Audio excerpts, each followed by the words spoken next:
welcome to the Stoa. We have a special guest today, Nadia Asparouhova, returning to the Stoa. And she has a new book out on anti-memetics, which we're excited to talk about today. It's a new meta label release. Let me kind of perhaps share my screen so you can see the cover. There we go. Why Some Ideas Resist Spreading. It's the hot new book everyone's memetically talking about right now. So we'll see if Nadia can make a anti-meme a meme.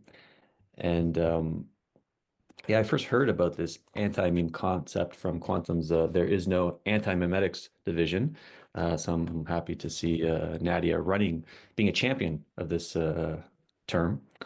Um, so how today's going to work, Nadia and I are going to have an exchange, and I'm going to have like ask high level summarizing questions about the book, go through each chapter, and then we'll turn it over to the people here today at the Stoa. So if you have questions anytime, anything's bubbling up, write your question in the chat, and then when it gets to the Q&A portion, I'll take you and you can ask your question to Nadia. And we're here for roughly 90 minutes or 60 minutes. So Nadia, welcome back to the Stoa. Thanks. It's fun to be back. Um, yeah, so like I said, I'm going to ask some high level kind of summarizing type questions. And then the first one, based off of the intro of the book, is why did you write this book on anti-memetics? Yeah, I can sort of explain that, I guess, through the story of Quantum and his book that you just showed as well. So I read Quantum's book, There Is No Antimemetics Division, back in 2021. And Quantum is sort of the originator of this term anti-meme. So anti-memes being ideas that are self-censoring rather than self-propagating the way that a meme is.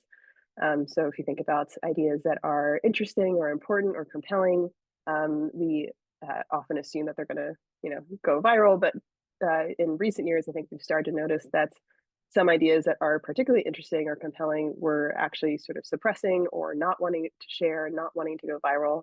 And I felt like I was sort of casually noticing that shift, as I imagine a lot of other people were right around that flip from 2010s to 2020s.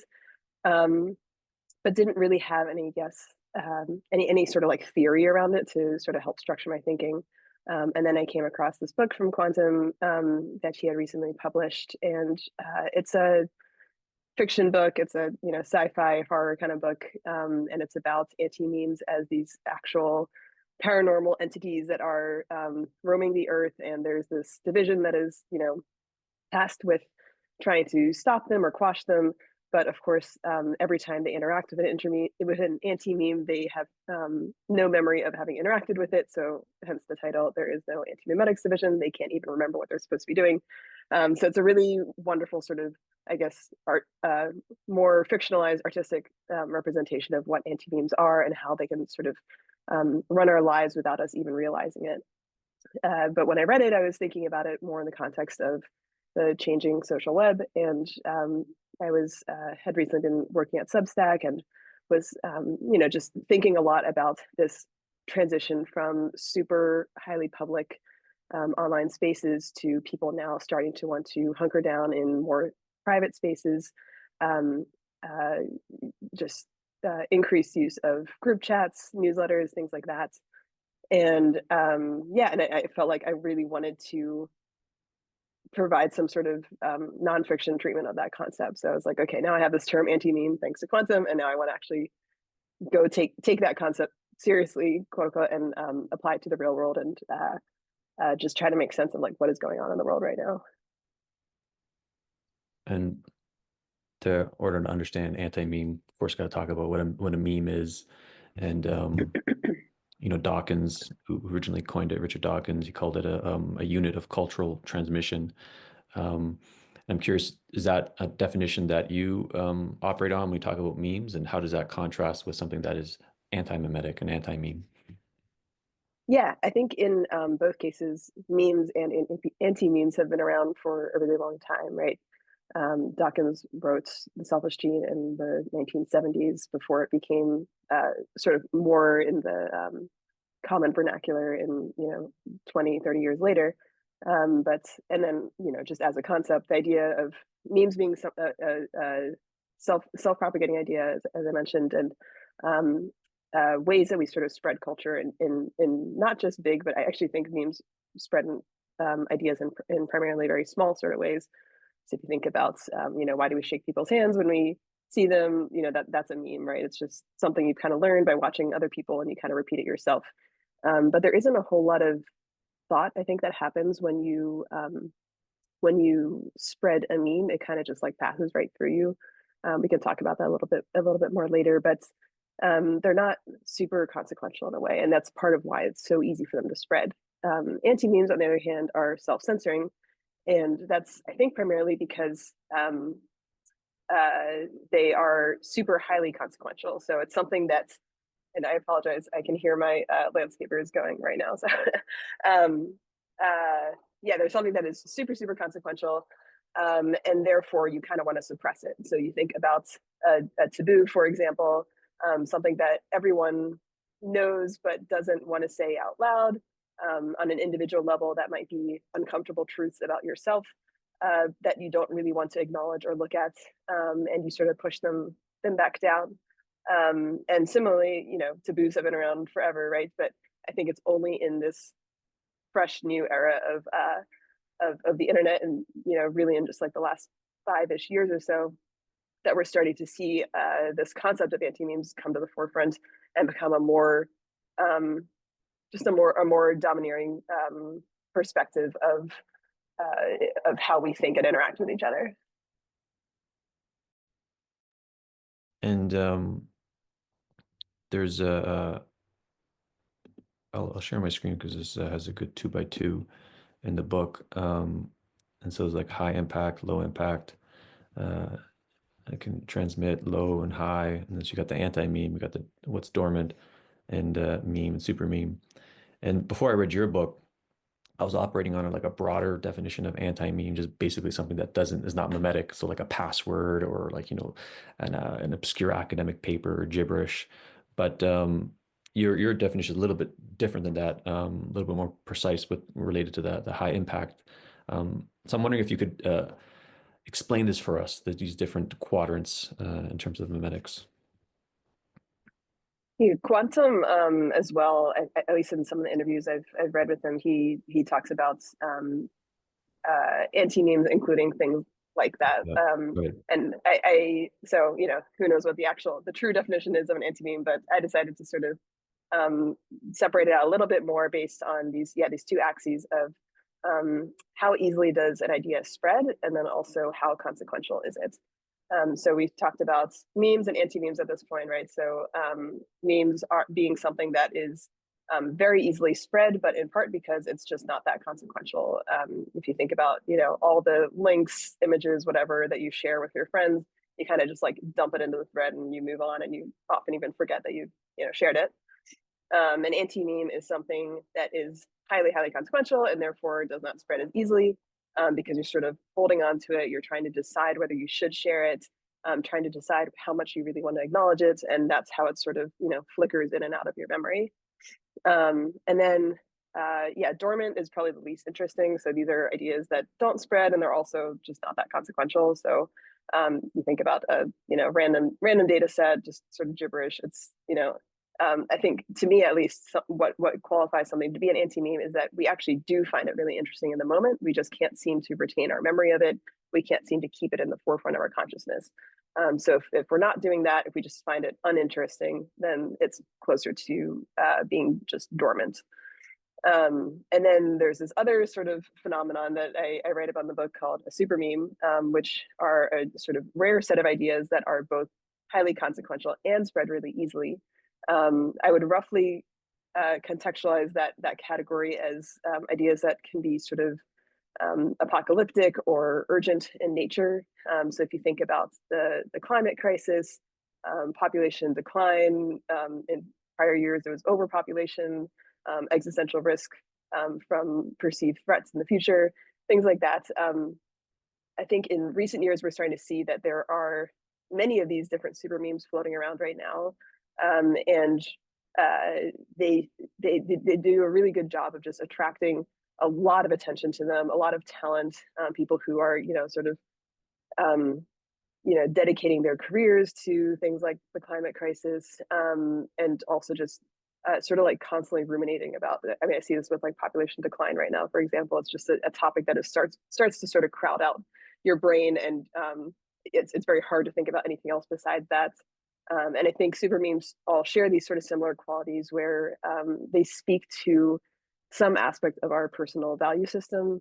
So it feels really, really important to address in the moment. It's something they speak about some perceived future crisis that is sort of indeterminate when that is going to happen. Is not super clearly defined, may not have super clear data around it. And so because it's not very falsifiable, but it also feels really, really important to us, it has this strange hybrid mix of being both highly consequential and very easy to spread. And the chapter you had on the Drake coefficient was interesting, and the how it's related to anti-memes. And he used Curtis Yarvin, Curtis Yarvin, our friend here at the Stoa, who came to the Stoa once, talking about the cathedral. And it was interesting because just like you, like when he was writing under Mencius Moldbug, like I think I discovered him in 2016 or something. It was just like whisper networks talking about Curtis, and like Robert Hansen had him on his blog roll and stuff like that. But it was like kind of like on the down low. And then now he's like on Harvard, like debating people at Harvard, and it's like wow, okay, that was a switch. So I'm curious if you could tell us what Drake coefficient is and how Curtis Yarvin is an example of that. Yeah, I use drag coefficient sort of as a foil or a contrast to the Web 2.0 era of viral coefficients, which were an actual formula that marketers were using to try to spread or try to calculate how easily an idea spreads, and uh, pointing out just sort of how overly simplistic I think that idea is. That an idea is interesting, people spread it to their friends, and then it quote unquote goes viral. And that that might apply to some ideas, but I think we're now in an era where for some reason people don't want to share every single interesting idea that comes their way, but they might still be compelled by it, or they might still be thinking about it a lot. And so I don't quite come up with my own version of this formula, but I just introduce a few other concepts that I also take from epidemiology, um, uh, to talk about. It's a little more complex if we think about how viruses or ideas spread. And so some of those concepts that I talk about are the idea of immunity. So someone might hear about Curtis Yarvin, for example, and just kind of be like, "Oh, that's not that interesting," and kind of bounce off, right? Whereas someone else is really, really compelled and starts digging deeper. There's transmission rates. So if someone is aware of Curtis's work, we'll just continue to use him as an example. Um, uh, what is the likelihood that they're actually going to share it to their connections? People, might be aware of it themselves, but they might not want to tell anyone else about it. Whereas other people are really excited to talk about it. And then I talk about symptomatic periods as well of, how long does someone actively express an idea? So you can think about some illnesses have very short symptomatic periods, other ones have very long ones, and the amount of time that you are expressing symptoms is, or actively talking about an idea, might say something about how easily it spreads or it doesn't. And so in the case of Curtis, I think similar to you, found his work roughly around that time because someone whispered it to me in a cafe, and for a long time it felt like a lot of people I knew were aware of his work, and would talk about it in a trusted setting when you sort of demonstrated that you were trustworthy or open to talking about Curtis's ideas as they relate to the social web, and how things were changing. Um, but for a while, even though everyone seemed aware of him, you still couldn't talk about him in public. And it was, he was in this era of being extremely canceled, and he's sort of, and at this point, I think he's now gone the full cycle. So he went from being, obscure blog to being recognized and then canceled. And at that time, it didn't necessarily feel like there was going to be another step beyond that. Um, But at some point, enough of these little clusters of, shadow clusters of people that were aware of his work, that it became safe to acknowledge it in public at some point. And that was, I pinpoint that as his appearance on Tucker Carlson. I think that was 2022 maybe, or something like that, where it's like, okay, he's now got a mainstream platform, but it's still fairly, niche, or it's, ideologically coded one way or the other. And then he had this profile in the New York Times maybe like a year ago or so, and it was like, oh gosh, now like, everyone is talking about it. And then fairly recently, Scott Alexander wrote this post that was like, Moldbug sold out. And I was like, okay, he has completed the full arc of of someone's return to fame. But yeah, you can sort of track it by who are the people that were paying attention to it and talking about it, and how did that group of people shift over time, not just in scale, but just types of people and types of networks. Mm-hmm. Yeah, it's the most watched video at the Stoa is I think ContraPoints and Noam Chomsky in conversation, then a ContraPoints video, and I think Curtis Yarvin's conversation of the cathedral is like 4 or 5 most popular watched video at the Stoa. And I actually reached out to him. I wanted to bring him back in conversation with Nick Land because they have never actually Mhm. spoken, and so he's open to it. So we'll see what Oh wow, that'd be an epic I conversation. would I would love to see that. Um, so the next chapter you talked about attention, and kind of like conscious and unconscious forms of attention and how it relates and influences memes and anti-memes. I wonder if you could speak on that. Yeah, I was trying to sort of drill down to not just talking about ideas at this sort of high network level of, how do they spread through a group of people, but then trying to say, okay, what is the actual step-by-step moment in which an idea spreads from one person to another, and that requires kind of zooming in on what is, looking at our own individual psychology and thinking about when each person comes across a new idea, how do they react to it, and if you add up all those little nodes in a network, that is what accounts for whether an idea spreads through a network or not. And so I focus on attention as that sort of key ingredient. And I really try to, everyone talks about attention. I really try to highlight it as, or I guess I really want to push people to try to think of their own attention in even more extreme ways than we can think possible. So I actually talk a little bit about certain forms of, advanced meditation, and how thinking about focusing your attention really deeply on a certain thing can create these sort of surprising outcomes in your brain that we've seen demonstrated in research. And so, we talk about this idea of being present with your attention as if we're we all experience the same objective present reality, and it's just about, you're checked in or you're checked out. But I really want to push people a little bit further to say, how you experience your reality is in large part a function of how much attention you're placing on certain things or not other things. Two people can be in the same circumstances and have really different reactions or interpretations to it. And if that's true, then we have so much power um, to create entire new realities based on where we direct our attention or not. So I think our role as nodes in any network that we're a part of is very powerful. We are sort of the gatekeepers that receive any sort of new idea, and then we decide how do we want to pass it on to our connections.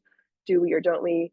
And I feel that we are sort of living in this era of I don't know. I guess just like it feels like we're characterized by a lot of maybe just like a lack of courage, and maybe people. It's we're coming out of a time maybe where it felt very unsafe to share ideas that were risky or different.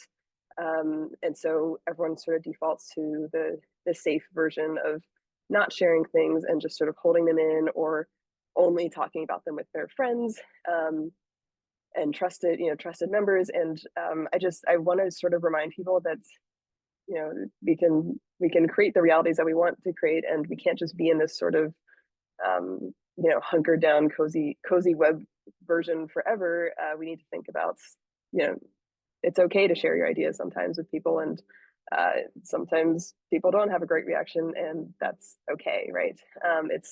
it's worth taking some risks, I think, to because you have this responsibility in your own networks to, if not, the idea just kind of dies with you, right? So how do we sort of force ourselves to push past that a little bit? Hmm. Hmm. Since that's happening more and more, at least the confirmation bias on my part to people who I hang out with. I also Sean Monahan talks about this from 8 Ball, is like the return of a certain kind of a protocol. If you don't talk about politics, you don't talk about religion, you don't talk about how much money you make, your grandfather's protocol. I find that's returning in different social fields. I wonder if that resonates with you. Yeah, yeah, I've noticed that as well. I think that's a good thing, or at least it's a sign that, like, I think the reason we ended up in that, you know, sort of difficult era of and end of 2010s time where anything Hmm. you say out loud people will sort of like shout you down, is just because we didn't have a private space to talk to people, right? And it's just, of Right. course, what do you think is going to happen, right? And now that we have both private online spaces and public online spaces, I think it feels a little bit like, okay, there's a restoration of social norms here where I understand the things that I'm supposed to say in public versus things I'm supposed to say in private. And before then we didn't really have a way to do that online. Everything, I think I mentioned this in the book, but the um, multi group messaging was only made technologically possible, I think, in like the mid 2010s. So, and which then gave rise to the possibility of Hmm. group messaging apps. But like we literally couldn't even message multiple people at the same time until fairly recently in the history of the internet. So we had to actually just like construct those spaces from scratch. And now I think we're just in a better place where we have a little bit of yeah, we understand where we're supposed to be talking about things and where we're not. Hmm. Totally. And the next chapter, you talked about the anti-meme as sacred knowledge. What's sacred about it? So if you think about anti memes as being ideas that are hard to spread because they're so consequential, they get suppressed on an individual level. They also get suppressed on a collective level. Um, and we often, I think, need someone to help bring those ideas into the forefront of either our own consciousness or the collective consciousness. And the fact that these are ideas that are really hard to bring into active discussion makes them more valuable, right? So they become they take on this sacred quality where um, uh, you really have to like earn it, right? It's like mining for a diamond in a coal mine or something. And if I talk a little bit about Girard and this idea, of the scapegoat as this role that some people play when there's sort of mimetic overload and mimetic rivalry, and a scapegoat is someone you kind of like pin the blame on to bring cohesion to community. I think there's an anti-mimetic equivalent of that with this role that I talk about called truth tellers.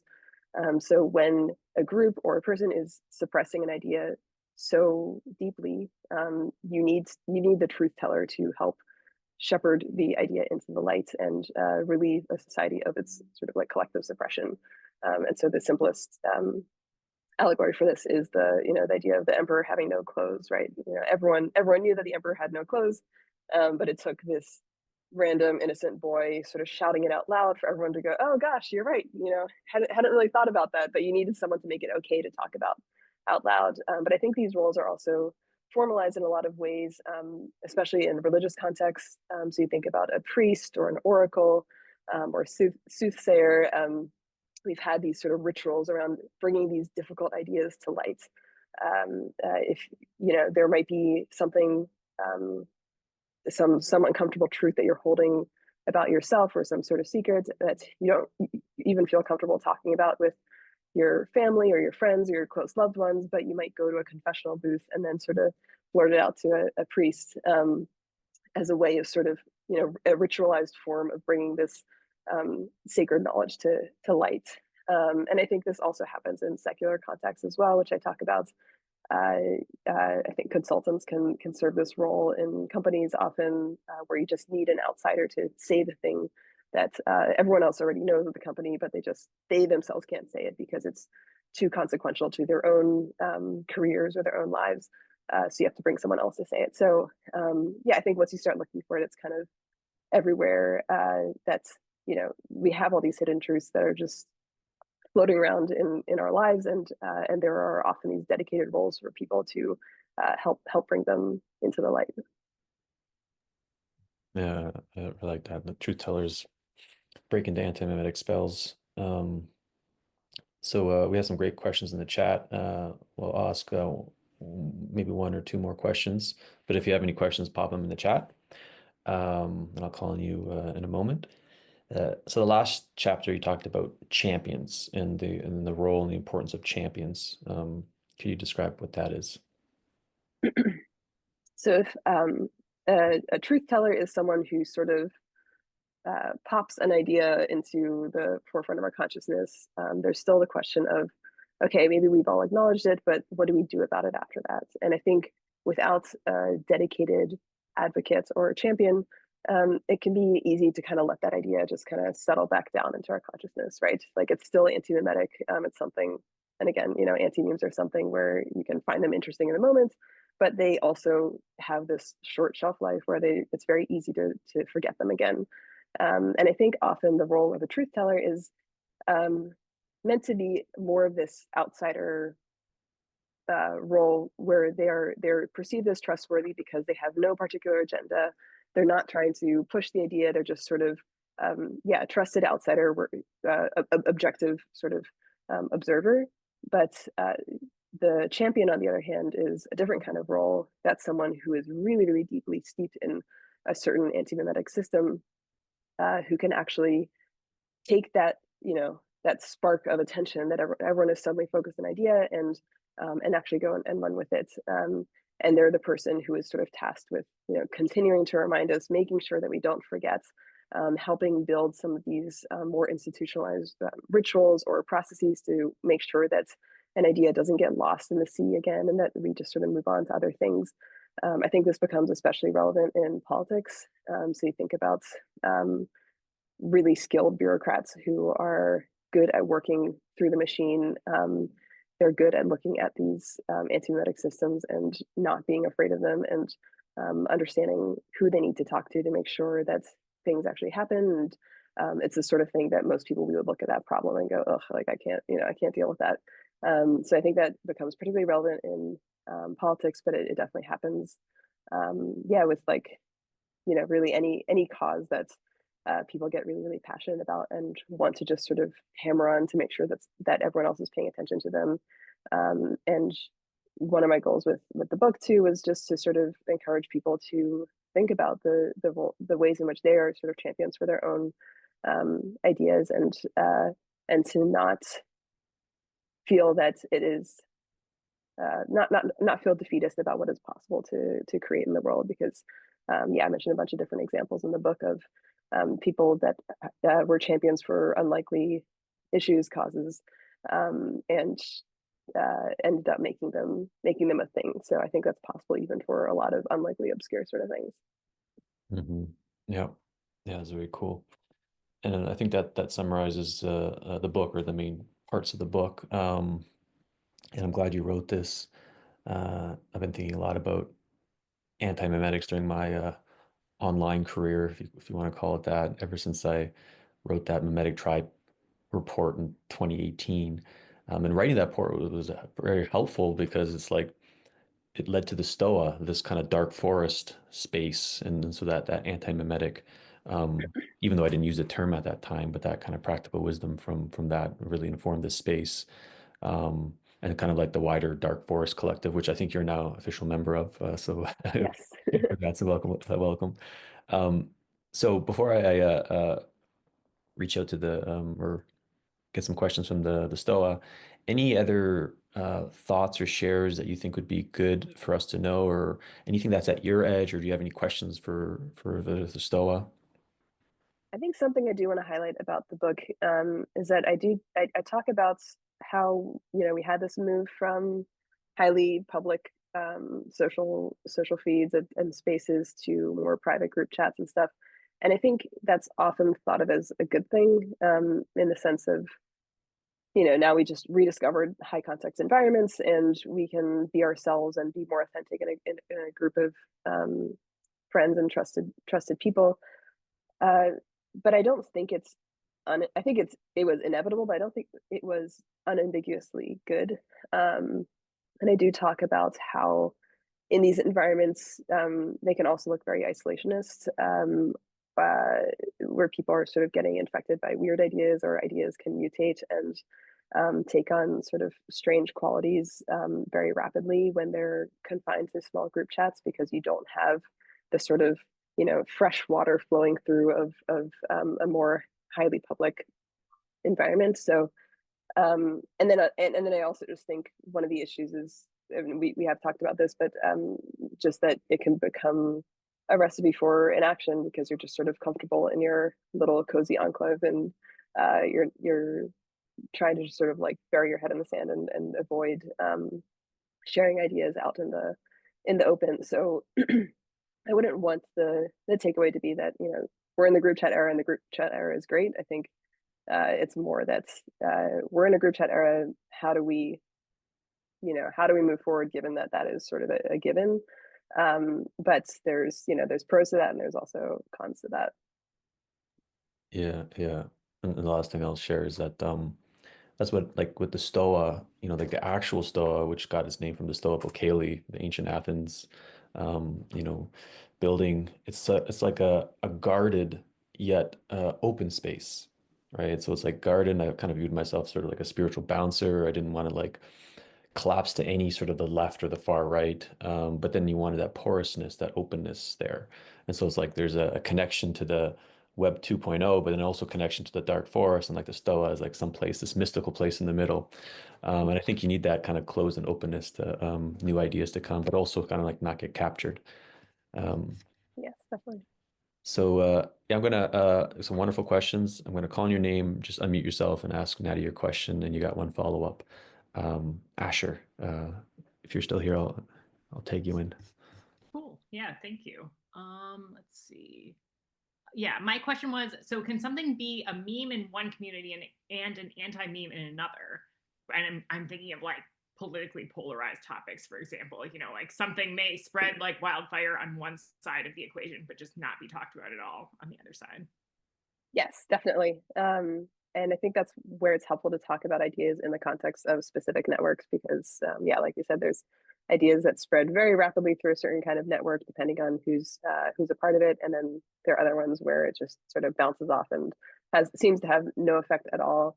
I actually think this is one of the limitations of overfitting Girard's theories of mimetic desire to explain everything that is happening in the world. And that's something I talk about in the book as well, where the idea of a scapegoat bringing together a community and sort of resolving conflict. If you think about it in the context of a specific network or community, like yes, maybe it can bring that group closer together. But we're now in this state where there are so many different networks that have so many different contexts, interests, whatever, that it doesn't really help us understand how do you bring some sort of like greater peace or unity to a much broader landscape. Because yeah, everyone interprets one person's scapegoat as another person's martyr, etc. So yeah, I think that's a really important point.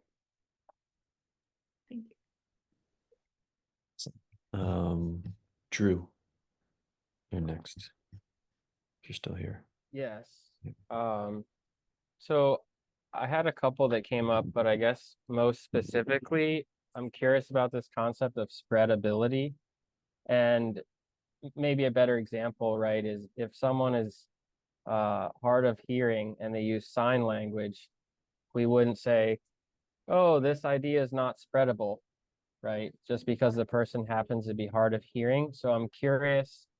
I've seen data around IQ testing over time, and people seem increasingly comfortable with higher degrees of abstraction while also becoming disembodied, right? Mental health disorders are off the charts.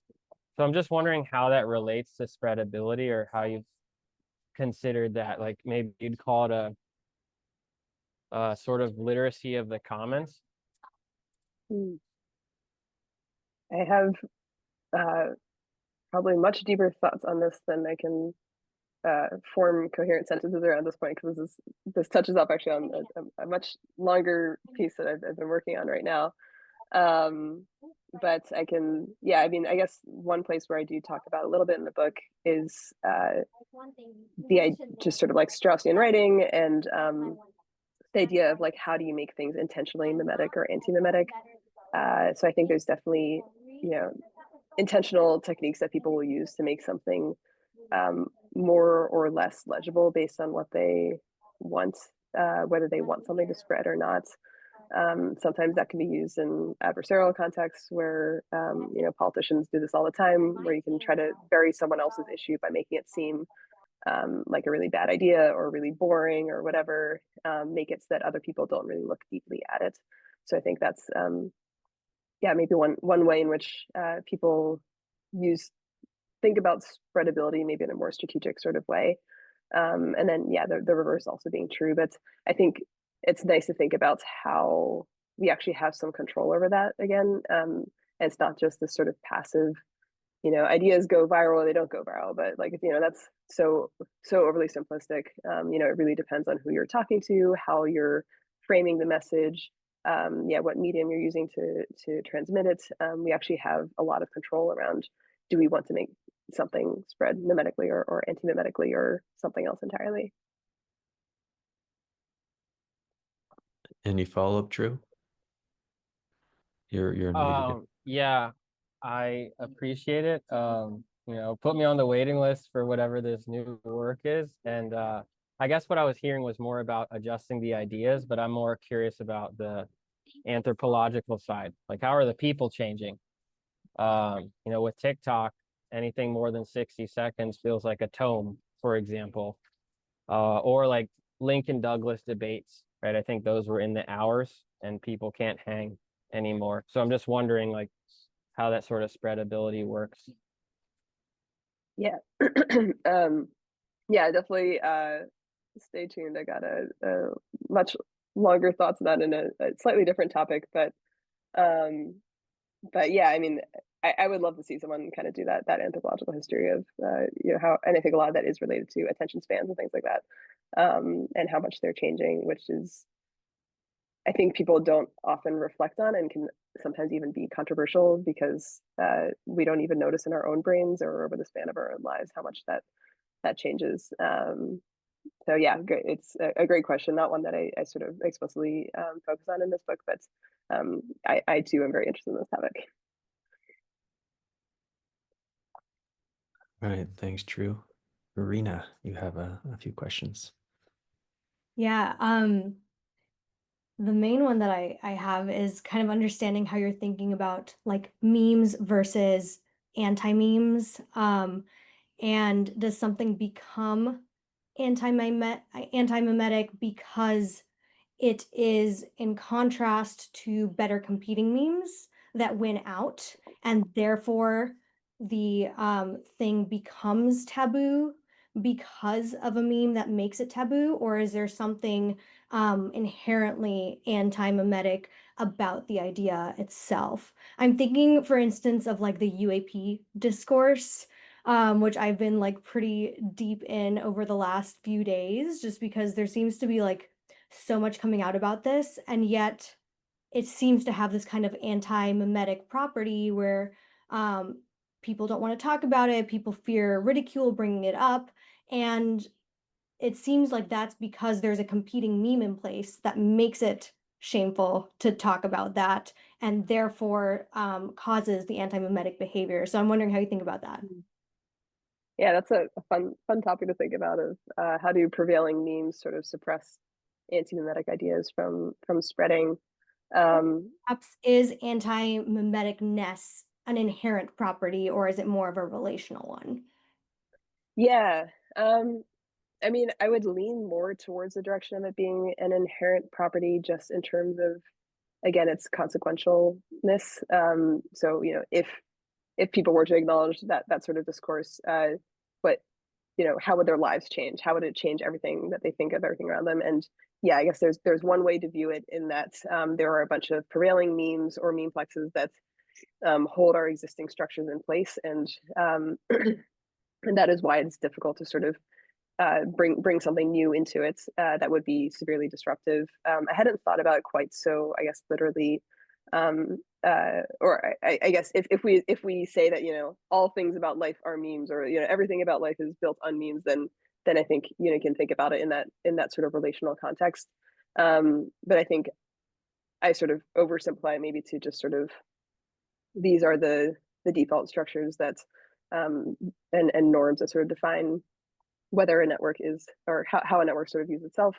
And anti-memes are sort of this inherently disruptive thing, and because of that, it makes it very difficult for us to look at or acknowledge. So I guess it just is sort of a matter of how you want to define what sort of like default world is, if you want to define it as built on memes, or if you want to define it just as sort of like the a standard operating way of life. But yeah, I mean, as mentioned, I do think like ideas can be made more or less antimemetic depending on how they are framed. So there's, you know, some sort of slippery adaptive quality to them, but I think anti-memes are primarily defined by this level of just being like super highly consequential, and in order to socialize them into a network, you have to sort of start getting all these like smaller clusters of people interested. I talk about nuclear energy in the book, and how that has sort of went from being a complete taboo to everyone slowly coming around. And it's not really that anything changed about the technology, it's just that eventually people kind of came around to it.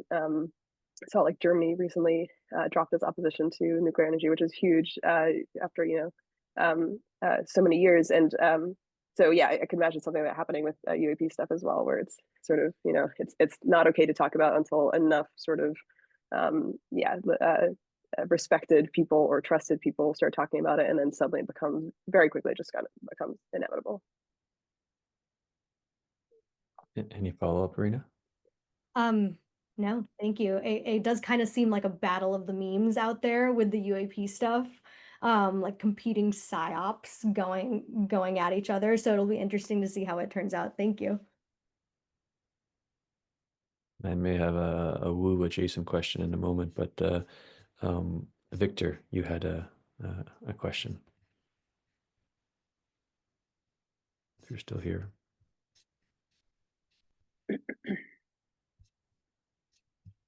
All right, maybe I'll, yep. Okay, maybe I'll read his question out, or I'll just ask, where's this question? Okay, this is Victor's question. Thoughts on unspoken truths being an anti-meme? I'm thinking about obvious things that feel a bit silly to say out loud because they're perceived redundancy in the transmission because they're assumed to be shared knowledge. Oh yeah, I think I've actually talked to Victor a little bit about this online. Yeah, simple answer is yes. I think of that as a type of anti-meme. Yeah, I think I talk about it in a couple different ways in the book. And yeah, I don't know if I have anything deeper to say on it, but yeah, I definitely think that unspoken truths are a type of anti-meme for sure.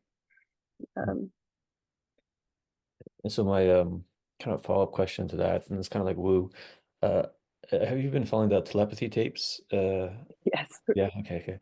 And so like psi phenomenon, precognition, all this type of stuff. You know, many people are believing it's true, and a lot of people are having experiences. And this super controversial philosopher, I'm not sure if you know him, Jason was it Giorgiani? He talks about the spectral revolution. Basically, this like psi phenomenon is going to pass a threshold, and more people are going to have access to it, and that's going to be game theoretically problematic because you know people can predict the stock market. You know your secrets. You know their privacy is at jeopardy. So I'm curious what your thoughts in general about telepathy and psi phenomenon, and then if it's true or it's going to come like a you know tipping point, how does memes and anti-memes play into that? Yeah, probably my own thoughts on telepathy are fairly uninteresting, or I'll leave those maybe aside. But just in terms of thinking about, again, like how does something spread from being seen as fringe or you know, unusual phenomena to being quickly accepted. Yeah, I think it might be similar to the UAP stuff we were talking about. I think in the end, you need evidence, strong evidence, to help people sort of overcome their own skepticism. But yeah, I think these ideas can live in clusters for a very long time, and those smaller sort of clusters of people who continue to be the true believers will sort of nurture and incubate an idea for a while. And but in order to kind of like take that next step so that it doesn't just sort of die with those groups, you need it to sort of like leap to another sort of like contextual network. Because yeah, I mean, they're also I think about sort of like the radical utopian societies from the 60s and stuff, where you had a lot of people that were sort of breaking off and forming their own intentional communities based around certain sets of ideas. But because those ideas didn't really jump outside of the communities, once everyone in that community dies or the community disperses, there isn't really anyone left for the idea to jump to. So the idea also dies. Like it doesn't have a host anymore. And so I think for any of these ideas to sort of live on or gain any sort of traction, they need to figure out sort of like what is the next level of context or the next level of trustedness that an idea can jump to. Same thing with the sort of Curtis Yarvin example we were talking about, where it went from being sort of like, at least in my perception, it was a lot of like tech people, but then it had to do this jump to like the dime square people who kind of were a little bit more just like culturally tuned in than like random tech people. And it was in New York, and then that sort of been able to spread a little bit further. There's sort of a chain of that is happening. And just in like my own uh, uh, work and research around advanced meditation, and how it can engender these really highly altered, unusual psychological states. Even a year ago, when I first started looking at it, the prevailing sentiment was skepticism of like, is this thing even real? Are people just sort of misinterpreting what it means to be in a psychedelic state, or a significantly altered mental state? And now I really don't hear anyone say that at all, and in part because partly there's research, brain scans, et cetera, to demonstrate that is true. I think that was useful to have some sort of like hard evidence to show that this isn't just something that's totally made up. But I think also partly it was just changes in trusted connections and who was talking about it. So it's not just people that are deeply steeped in meditation communities, but I think some of the work that I did and other people did helped bring it to one rung of people out from that group, where it's not just hardcore meditators, it's people that and that you trust, who seem reasonable and are also saying the same thing. So then you think, okay, maybe I will do the same thing. So I think for any phenomena to sort of reach that sort of escape velocity, it needs to figure out that next jump. Mm-hmm. Cool. And I know like groups that are like doing these advanced practices, and they report, like, at least amongst the themselves, psychic connections. So I'm wondering if that phenomenon, there's more sophistication on how to develop it. Those like groups would be like the new group chats, like people who are just psychically bonded in the but then you'll need psychic protection, of course. You should read, if you haven't read Quantum's other book, Ra. There's Yeah. sort of a version of this in the book that I find really just like compelling, and he does it really masterfully. Yeah, and it's like that Sense8 TV show that the Matrix person did, kind of along that lines. All right, so and are you cool? Do you have a hard stop, or are you cool to maybe go 15 I can go minutes? over. Yeah. Yeah. Uh, Alex, you had a question.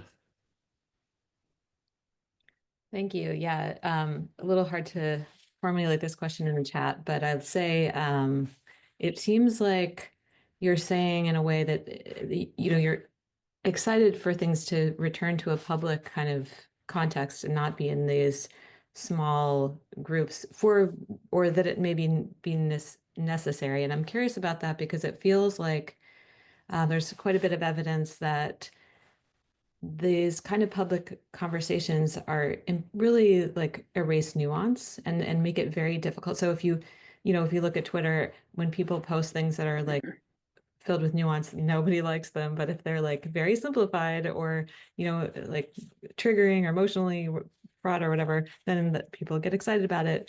But it's a lot of it's like this flattening. And it feels like part of that is because to understand people and nuance, it almost has to be in a context where you can understand the people who you are talking to, and it's not just like anybody. And so one of the things that I've worked on in class is this idea of private but porous. In other words, like a networked of networks. And I'm curious if how that would apply to this theory of like, going back to public. Could it be not public, but still not closed systems? Yeah, I really felt Peter said this as well. I really like that phrase. It sounds like Peter was sort of thinking of that in the context of the Stoa as well. I think private but porous basically summarizes the state that we're in right now. So it's not that I think I don't think we're going to return into entirely public settings, and I also think we're not going to end up in entirely private settings. And that was sort of the point that I wanted to make. That the return to group chats or newsletters or things like that is not a reversion to Web 1.0, where everything is completely disconnected and we just we don't there is no sort of common public feed for us to reference. We're in a little bit more of this like synergistic state where we have both now, and information kind of flows in and out of both of them, right? So what do people talk about in group chats? They're often talking about what's happening out in the rest of the world. And a lot of what you see in public spaces has already been privately workshopped in group chats before someone shares it out. So there's a lot that's happening on both sides. And I think there has been attention paid to the idea that, yes, overly public settings can flatten nuance and make it harder to express authentic ideas or workshop difficult, messy ideas. But I just want to sort of point out the other end of it too, where ideas that can be formed, that are formed in too much of a private space, can also take on really strange qualities really quickly. And so you see sort of this, and the metaphor I use in the book is this, the Galapagos, and how having all these different islands creates a lot of biodiversity because each species can kind of mutate much more rapidly in an isolated island setting. Sometimes that's good. Sometimes ideas get really weird really quickly and aren't necessary. It's not necessarily a good thing. If you think about like a COVID pod, that was another metaphor that I use of, it's just you hang out with your 10 friends and you think that you're safe. But if someone brings in a contagion from the outside, suddenly it's going to spread really, really fast in that group, right? Because everyone is so trusted that you're very, in the idea context, that you're very receptive to whatever people are feeding you. So I think it's just a matter of recognizing that there are, two sides to it, and we shouldn't get too comfortable in our private spaces. And at the same time, it's nice that we have an alternative to just the pure, highly public feeds. Well, it seems to me that there's also a relationship there where part of the reason why, at least from what I've seen in the sort of research around this information and kind of like the crazy ideas, the sort of more dangerous crazy ideas that occur are not really happening because they're in a vacuum. They're actually happening because there is a public space that is in a relationship. So in other words, the sort of radicalization happens because there's somewhere where that has rewards and a lot of attention when it gets like, to be a crazy idea that then can spread around, right? It's whereas if it's just happening in a small group, yes, your 10 friends get sick, but yeah. So the world just living. Yeah, it's maybe a little bit abstract or something, but I definitely agree that there's the weirdness that someone might perceive in a smaller setting is sort of because it is against the backdrop of the very highly public settings. And so when I've witnessed this happen in group chats and things like that, it's because there is some public world relevance or something of an idea that people are trying to rapidly work towards as quickly as possible. Whereas perhaps if they were just like truly isolated in their own world and did not care at all, then maybe that wouldn't happen. But I think there's still an analogy to the sort of like radical utopian communities too, and like all the strange cults and things like that were going on in like the 60s and the 70s, and those were also not in theory, those are maybe even more isolated than a group chat or something, but you still saw like ideas get pretty extreme for some reason. And yeah, I think even in that context, it's because they were sort of setting themselves up in relation to real world politics or national politics. They perceive themselves as having some relationship to a bigger cause. So yeah, maybe it's just like not really possible to truly isolate yourself in that way. But yeah, definitely agree. Right. Jeremy, you had a question on collective trauma. Yes, let me actually take a snapshot of it, so I'll ask it that way because I want to make sure that I kind of get it. It was one of those spur of the moment things. So, um, I was curious how you see collective trauma that people want to avoid discussing as like anti-meme. So I almost think of it like in the Final Destination movies, where like a group of people survive some really bizarre experience and then they go through a period of seeing the people around them die that kind of should have in the order of the death, but then they don't want to talk about it. There's like denial, like la la la, this isn't really happening.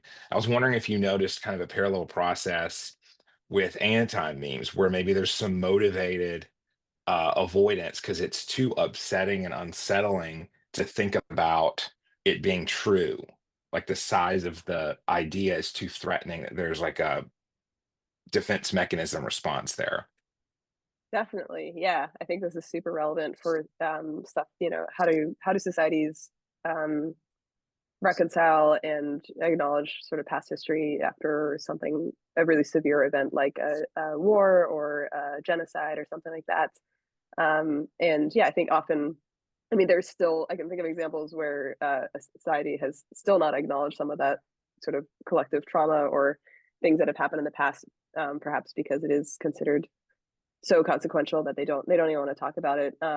So some studies never really recover from that, and there are probably ways in which that impacts people's behavior and how they interact on some sort of um, suppressed level. So yeah, I definitely that's a really good example of an anti-memetic idea that needs to be brought to light. And I think often in these cases you do need someone who is sort of championing it and also finding ways to transmits some of that very raw and often suppressed emotion that feels too highly consequential into something that is a little bit more neutralized, right? So the creation of public holidays or monuments or just sort of like rituals and for remembering and yeah, acknowledging or reckoning with an idea. I think that's a very common way that people collectively deal with widespread societal trauma and having a monument or having a holiday or something gives you a way to sort of not forget because people will be there for generations and it continues to remind us, but it reminds us in a way that maybe feels like less inflammatory than uh, being sort of like shouted at or having to grapple with the emotions directly. Oh, that's really awesome. My mind's going in so many different directions. So I'll pass to the next person, but that's a really good answer. There's a lot of clinical application here. So I work in the mental health field and I'm excited to kind of go somewhere with this. So thank you. Yeah. Thanks, Jeremy. Matthew, you had a question. You still here, Matthew? Yeah. Yeah, sorry, it's just finding it here. I'm just going to go ahead and just read it as I have it written here. What is it about particular ideas being anti-memetic that makes people forget about hearing about it? Is it a psychic response to something that one may subconsciously doesn't want to engage with? As I find the idea of like forgetting about a particular idea that you've encountered kind of strange to me or just interesting. Yeah. I do think it's a psychic response that's so when you think about it on an individual level, it's personal sort of suppression of an idea that feels too big to keep in the forefront of our memory. And then on a collective level, that's sort of like the aggregation of every individual in a network, suppressing in the same sort of way. But in at its heart, I think the mental move is probably pretty similar. And I don't think it's always a negative thing. It doesn't always have to be something like, trauma or taboo or something like that. I even talk about, the idea of when you're unhappy or when you don't have money or something, you become like really, really consumed by, how do I get financial security? How do I find happiness? How do I get into a state of physical health when you're feeling sick? And then once you feel better or you have the thing that you wanted, you kind of just like forget about it. It kind of just fades from your memory. Like, when you don't have your health, that's all you can think about. When you have your health, then it's sort of just poofs out of your brain. So it's not always negative coded things that have to be anti-memetic, but I think it's just ideas that are too big to hold in the forefront of our minds. Any follow-up, Matthew? I guess just sort of bouncing off that, would you say that potentially, I guess it's kind of as you're describing, like once you no longer have a need for a particular idea or your situation has changed and therefore you're no longer focusing on that particular thing, would you say that potentially, something could be anti-memetic in that it doesn't currently align with maybe ideas that you have about the world, as in like that idea threatens the sort of very psychological, your own, sort of psychological or mental well-being in that it would shatter your perceived reality? Yes. Cognitive biases might be one example of this, which if you haven't read The Elephant in the Brain, that's sort of a dedicated treatment of cognitive biases and our own hidden selfish motives and why we suppress them. So someone who fancies themselves as being altruistic and doing things for purely charitable reasons might not be totally in touch with themselves of I'm actually doing this for selfish or reputational reasons and things like that. And so yeah, that might be one example of I have my own sort of value system, I have my own way of seeing myself, and introducing this idea or acknowledging that it might be true would shatter that, and so I kind of have to keep stuffing it down. But I think that also happens all the time, and I think that's probably a large reason why a lot of people go to therapy or do a lot of self-reflection or self-work in the mental health space, is because they might have come up across something that's they saw had consequences for their life because they weren't acknowledging it, and they need to work with if you think of a therapist as a form of a truth teller or a type of person that can kind of help slowly integrate really difficult, hard to look at, hard to acknowledge idea into your existing value system, your existing way of operating. I think that's kind of what that process is all about. Thank you. Thanks, Matthew. Christo, you had a question.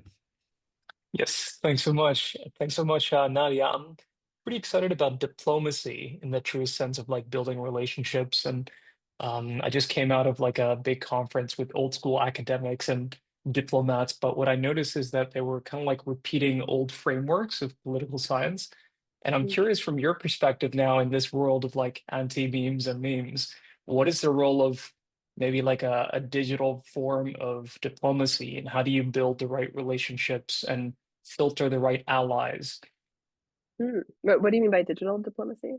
Maybe like borderless in the sense of not just looking at one nation with an agenda, but perhaps how do you find and cultivate the right alliances, whether you want to share your sacred work or whether you want to filter whether there's a sense of virality or not. Curious what your thoughts are on that. Mm-hmm. Gosh, yeah, I mean, I hadn't really thought about it in the context of diplomacy. Uh, I'm not sure I can do justice to the idea of borderless diplomacy is a whole other thing I'd have to think about. But certainly in the maybe more classical sense of diplomacy, I think of them as maybe a secular version of the truth teller role, right? Where I mean, if we think of it, it's sort of a silly concept or something of just like you have a dedicated person that is appointed with being the shepherder of truth or ideas between two different parties, and it's often seen as sort of like a what's the term, a sort of figurehead type role, but they're serving uh, an important function of trying to translate ideas from one place to another without um, just sort of like bridging context. And so, yeah, I guess I could imagine a lot of different ways that might be true, and even not like formal diplomatic roles, but just ways to sort of spread spread bits of culture or ideas that slowly become acceptable in a network where it previously was not, just because you start to sort of prime the network, I guess, for receiving a new idea that it might not previously have been receptive to. I guess that's sort of the function of a lot of travel and diplomacy and cultural exchange.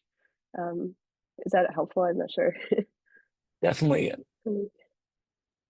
And one more thing, it's I think also the collective, like the Forest Collective or being part of Meta Label or all these like alliances that might move over time, but having them is valuable, I think. And I'm curious Yeah. about, all your own work as well. How do you share your sacred work and not make it viral for the masses through maybe not the most aligned channels, but how do you find these, right? And so maybe a follow-up question would be, what are ways in which you filter these alliances for your own work or work that you want to advocate?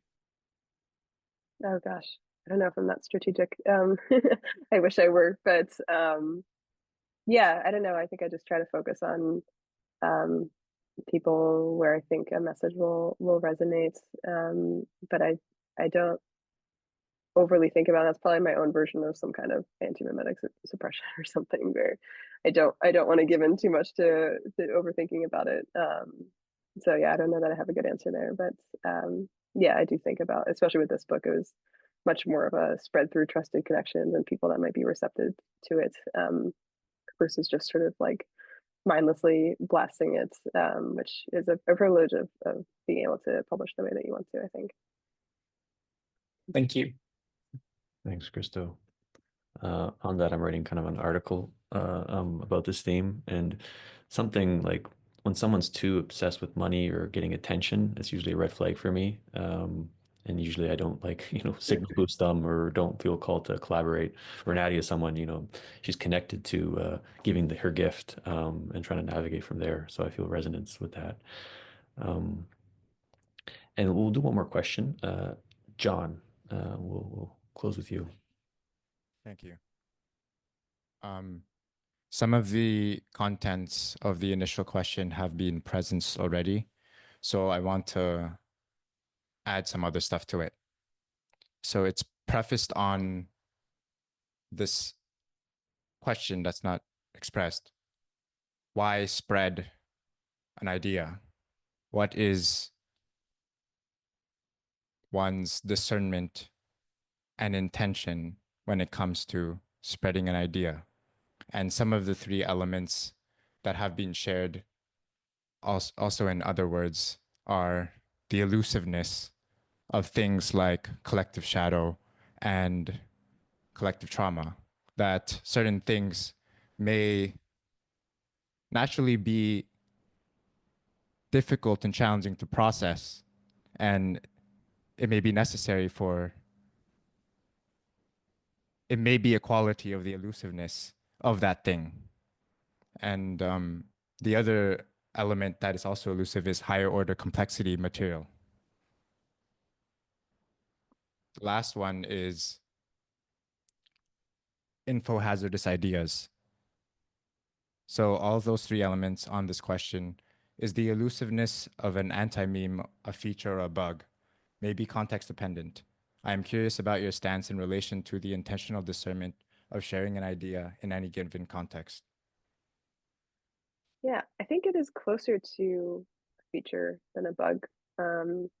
I talk about this in relation to taboos even, and how sometimes when a society has moved past a difficult taboo and we kind of look back on our predecessors and we say, oh gosh, we were so unenlightened back then. I don't really see it that way necessarily. I think it's just that I think it's good that networks have some sort of filter in place. If we didn't, we would just totally destabilize a network. So I think the desire to suppress an idea or to hold on to it for a little bit, or just digest it a little bit, is a good instinct to have, because it means that you care about the consequences of destabilizing your network, or maybe more selfishly, the consequences of how it will affect your own reputation. There's something really at stake there, and that implies cohesion of a network. So I think it's good that we don't just sort of blurt out every single thing that kind of passes through our brains. And it's, like anything else in life, it's just a balance between when are we holding things a little bit too tightly and not sharing anything. And I think we're coming out of that space a little bit, which we've talked about a little bit already, of, when things became so hostile to share that, everyone just sort of held on to everything. But now I think we're kind of getting back to a place where it might be okay to share more things again. So yeah, I think it's good that some things are antimemetic. It's good that it takes time for us to digest certain ideas that are highly consequential, because if they're introduced too rapidly, then that might be a bad thing for a group. It would just be chaos. In terms of like why we share ideas, I mean, that is probably a much bigger question than I even know how to acknowledge here. But and some of it is probably just a matter of your own perception of why people share ideas. There's an argument to be made that we share ideas because we want to benefit others, but I think it actually probably comes down more to how it personally benefits us. And that's where you kind of zoom in on the, node by node, how is an idea spreading. I think most people probably care more about how it impacts them individually than sort of like what are they trying to do to benefit the group. And so you might share something because you are trying to be like someone else, or come off a certain kind of way, because you think it benefits you personally. But yeah, I think there are just so many different ways to model the motives behind why people share an idea or not. Did I have a follow-up? You mentioned earlier, you mentioned several times about this truth teller kind of role. And I'm curious what your thoughts are of what I was also sensing into as a bridge builder kind of role. Because the archetypes that you mentioned, like the priest, the oracle, it wasn't mentioned, the shaman, or any kind of like fool or jester, they seem to occupy that as well. Yeah, I definitely think that it's the role is bridge building, but I think it's also kind of a transient sort of bridge building. You talk about the fool or the jester. I talk about tricksters in the book. Same sort of thing, where I think that role really only functions because you are seen as having no agenda. And if you start to have an agenda, then you sort of lose relevance. So I think this truth teller role is very powerful and beautiful, but can only exist in either like a very isolated, like I think, the function of religion making it possible for something like a priest or a shaman to exist more persistently over the life of a society. But that's sort of because we relegate it to religion, right? Like it has to be sort of like isolated over there. And then I think in non-religious context, it has to be someone that, yeah, the role is a little bit transient. I talk about Greta Thunberg as a truth teller of her own device, but she serves like I think a very transient sort of role, right? Like she can't do that role forever. It was just important for like a very particular moment in time. So yes, I think they do build bridges, but that there are strings attached to how long you can kind of serve in that role. Cool, thank you. Thanks, John. So yeah, we'll gently close here. Some great questions today. Nadia, anything emerge for you or anything you'd like to share before we close? No, this is a really wonderful conversation. Thanks for having me. Yeah, beautiful. So yeah, thanks Nadia for coming and writing this book. Again, you can check it out on Meta Label. Is that where it's like primarily going to be sold, or is it going to be on Amazon or? Yeah, we are going to release Kindle very soon as well on Amazon, and then we might also start selling on Amazon. But for now, if you go to the Meta Label, and that's the best place to buy it. Beautiful. So I'll link that on the description. And we have a few sessions coming up at the Stoa, a related one, Marta, another meta label release, The Internet's Dark Forests, which is a fun read, kind of give you the history from an academic perspective on the dark forest phenomenon. So check that out. And yeah, Nadia, everyone, thanks so much for coming to the Stoa today. Thank you.